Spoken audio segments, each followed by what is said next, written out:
আসসালামু আলাইকুম, আমার চ্যানেল কুকিং বাই মিতা আপনাদের সবাইকে স্বাগতম। দেখতে দেখতে ঈদ প্রায় চলে এসেছে, আর ঈদের দিন বিভিন্ন রকম খাবার আমরা তৈরি করি। তার মধ্যে কাবাব কিন্তু খুবই কমন একটা খাবার। আজ একটু ভিন্ন ধরনের একটি কাবাবের রেসিপি শেয়ার করব, আর সেটা হচ্ছে বটি কাবাব। রেস্টুরেন্টে কিন্তু আমরা অনেক টাকা দিয়ে বটি কাবাবটা কিনে খাই, তবে বাসায় কিন্তু খুবই অল্প খরচে আপনার এই বটি কাবাবটা একদম রেস্টুরেন্ট স্টাইলে তৈরি করে নিতে পারবেন। বরং এটা রেস্টুরেন্টের থেকেও খেতে অনেক বেশি মজার হয়। আর এই বটি কাবাবটা কিন্তু আপনার রুটি, পরোটা, নান সবকিছুর সাথেই সার্ভ করতে পারবেন। খেতে এত বেশি মজার হয় যে যাকেই তৈরি করে খাওয়ান না কেন সে কিন্তু আপনার প্রশংসা করতে বাধ্য হবে। আমি আশা করছি রেসিপিটা আপনাদের ভালো লাগবে। প্রথমে এখানে আমি নিয়ে নিয়েছি 1/2 কেজি গরুর মাংস। তেল চর্বি ছাড়া সলিড যে পিসগুলো হয় সেগুলোকে এভাবে ছোট ছোট পিস করে কেটে নিয়েছি। খুব বেশি বড় করে কাটা যাবে না, দেখে নিশ্চয় বুঝতে পারছেন। আমি এগুলোকে এভাবে কেটে ধুয়ে খুব ভালোভাবে পরিষ্কার করে পানিটা ঝরিয়ে নিয়েছি। এখন এর সাথে কিছু বেসিক মশলা অ্যাড করে দিচ্ছি। 1 টেবিল চামচ দিয়েছি রসুন বাটা, 1 টেবিল চামচ আদা বাটা, স্বাদ মতো দিয়েছি কিছুটা লবণ, 1 চা চামচ জিরা গুঁড়া, 1 চা চামচ ধনিয়া গুঁড়া, 1/2 চা চামচ হলুদের গুঁড়া, 1 চা চামচ লাল মরিচের গুঁড়া, 1 চা চামচ দিয়েছি চিলি ফ্লেক্স। আর ঝালটাও কিন্তু আপনাদের স্বাদ মতো কমিয়ে বাড়িয়ে দিতে পারবেন। 1 চা চামচ দিয়েছি গরম মশলা গুঁড়া, আর 1/2 চা চামচ চাট মশলা। চাট মশলাটা অপশনাল, হাতের কাছে না থাকলে না দিলেও চলবে। আর 1/2 কাপ দিয়ে দিচ্ছি টক দই। এখন এই সব কিছুকে একসাথে খুব ভালোভাবে মেখে নিচ্ছি। এখানে আমি কোনো আস্ত মশলা অ্যাড করিনি, সবকিছু গুঁড়া মশলা অ্যাড করে নিয়েছি। আর এই সব কিছুকে একসাথে খুব ভালোভাবে মেখে নেওয়ার পরে এটাকে কমপক্ষে 2 থেকে 3 ঘন্টার জন্য ম্যারিনেট করে রাখতে হবে। তবে যদি এটার একদম অথেন্টিক স্বাদ পেতে চান তাহলে এটাকে আগের দিন রাত্রে ম্যারিনেট করে নর্মাল ফ্রিজে রেখে দিতে হবে, পরের দিন রান্না করতে হবে। সবকিছু দিয়ে খুব ভালোভাবে মেখে একটু প্লাস্টিকের র্যাপ লাগিয়ে আমি আগের দিন রাত্রে এটাকে রেখে দিচ্ছি নর্মাল ফ্রিজে। কালকে এটা রান্না করব। তবে আপনাদের হাতের কাছে যদি সময় নাও থাকে কমপক্ষে 1 থেকে 1.5 ঘন্টার জন্য এটাকে ম্যারিনেট করে রেখে দিতে হবে।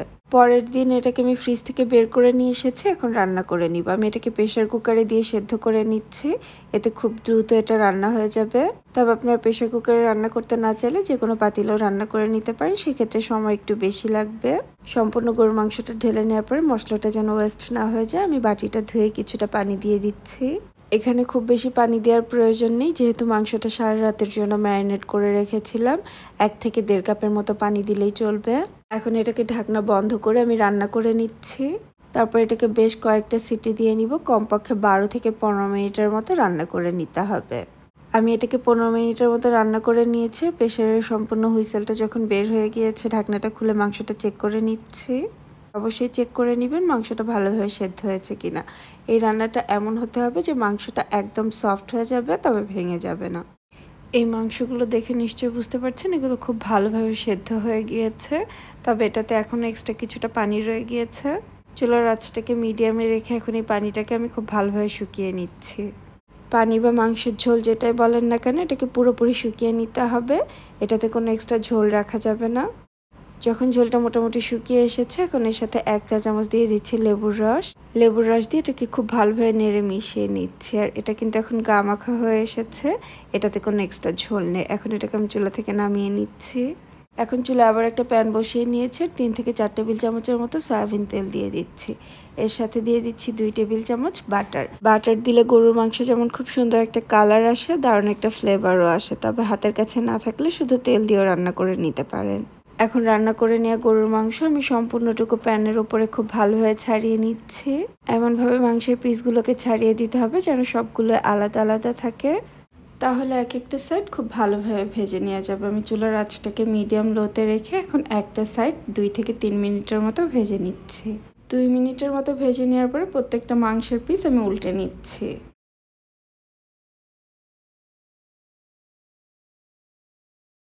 আর এগুলোকে এখন আবারও 2 থেকে 3 মিনিটের মতো ভেজে নেব চুলার আঁচটাকে মোটামুটি লোতে রেখে।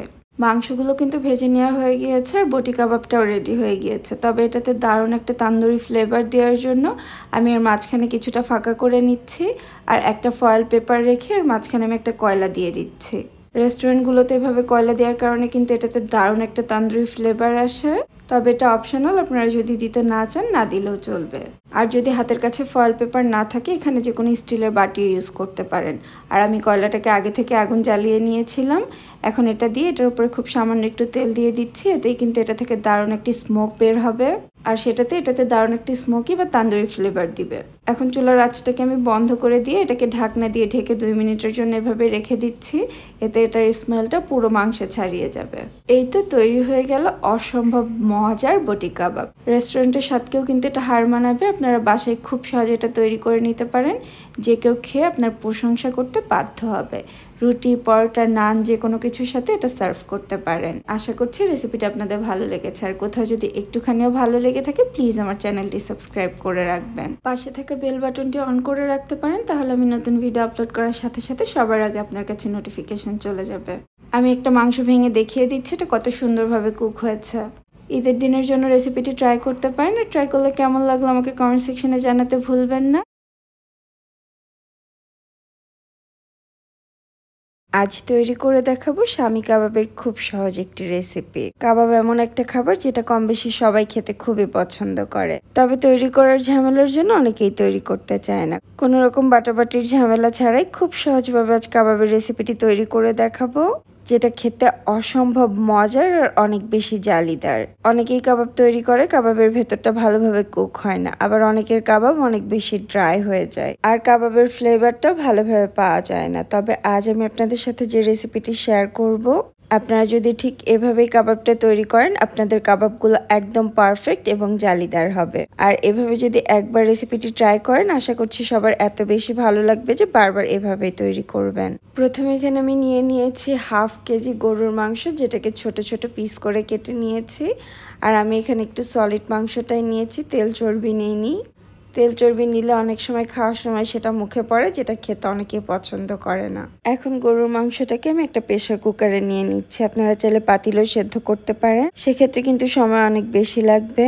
এখন এর সাথে দিয়ে দিচ্ছি 1 কাপ বুটের ডাল। আমি এখানে 1/2 কেজি গরুর মাংসের জন্য 1 কাপ নিয়েছি বুটের ডাল, যেটাকে ধুয়ে খুব ভালোভাবে পরিষ্কার করে আমি সারা রাত ভিজিয়ে রেখেছিলাম। অবশ্যই ডালটাকে আগের দিন রাত্রে ভিজিয়ে রাখার চেষ্টা করবেন। এখন এর সাথে দিয়ে দিচ্ছি একটা বেশ বড় সাইজের আলু, যেটাকে ছিলে 4 টুকরা করে কেটে নিয়েছি। একটা বড় সাইজের পেঁয়াজ, সেটাকেও 4 টুকরা করে নিয়েছি, দেখে নিশ্চয়ই বুঝতে পারছেন।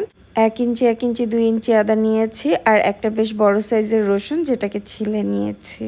আমি এখানে কোনো কিছুই ছোট করে কাটিনি, সবকিছু একটু বড় বড় করে কেটে নিয়েছি।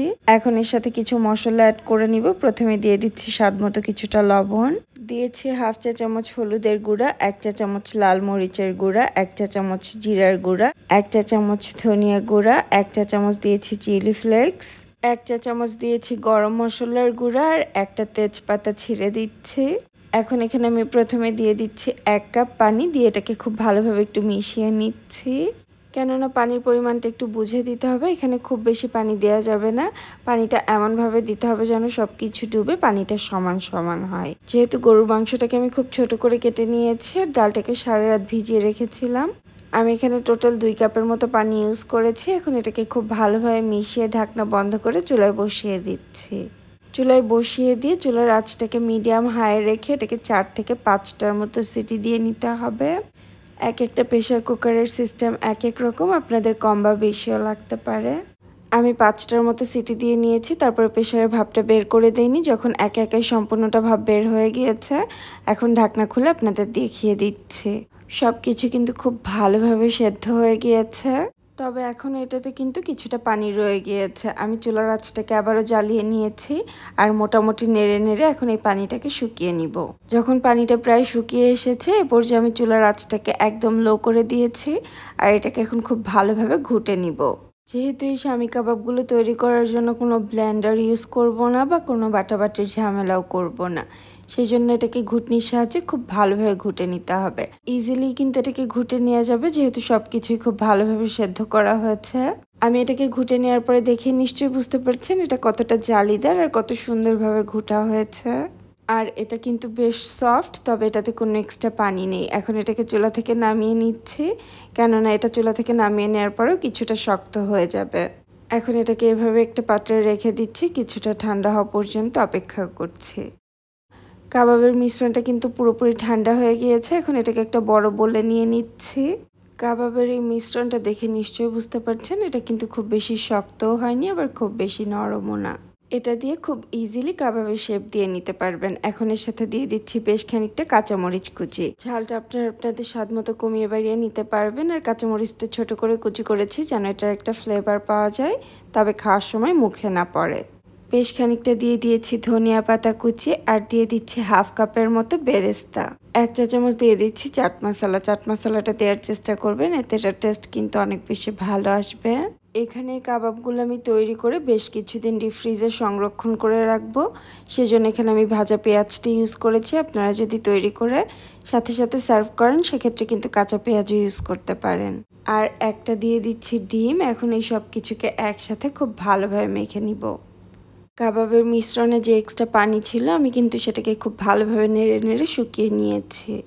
তবে এটাকে মেখে নেওয়ার সময় যদি আপনাদের কাছে খুব বেশি নরম মনে হয় সেক্ষেত্রে চাইলে কিন্তু আপনারা পাউরুটির গুঁড়া ইউজ করতে পারেন। আমি আর এখানে এক্সট্রা কোনো কিছু ইউজ করিনি, দেখে নিশ্চয়ই বুঝতে পারছেন এটার টেক্সচারটা কিন্তু একদম পারফেক্ট। এখন টিকিয়াগুলো তৈরি করে নিব। এখান থেকে কিছুটা করে পোর্শন নিয়ে নিচ্ছি আর আগে গোল করে তারপর একটু চ্যাপ্টা শেপ দিয়ে নিচ্ছে। আমি একটু বড় বড় করে কাবাবগুলো তৈরি করছি, তবে আপনারা আপনাদের সুবিধা মতো ছোট বড় যে কোনো সাইজেই তৈরি করতে পারেন। আমি রেসিপিতে যেভাবে বলেছি ঠিক সেভাবেই যদি আপনারা কাবাবগুলো তৈরি করেন তাহলে দেখে নিশ্চয়ই বুঝতে পারছেন কাবাবগুলো তৈরি করার সময় কোথাও ফেটেও যাচ্ছে না, এটা কিন্তু হাতের সাথে স্টিকিও হচ্ছে না। খুব সহজে একটা কাবাব তৈরি করে নেওয়া যাচ্ছে।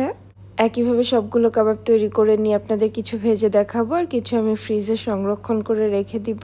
প্রথমে কাবাবগুলোকে এভাবে ছাড়িয়ে ডিপ ফ্রিজে কিছুক্ষণ রেখে দিব। যখন এটা কিছুটা শক্ত হয়ে যাবে তখন একটি এয়ারটাইট কন্টেনারে ভরে তারপর এটাকে সংরক্ষণ করব।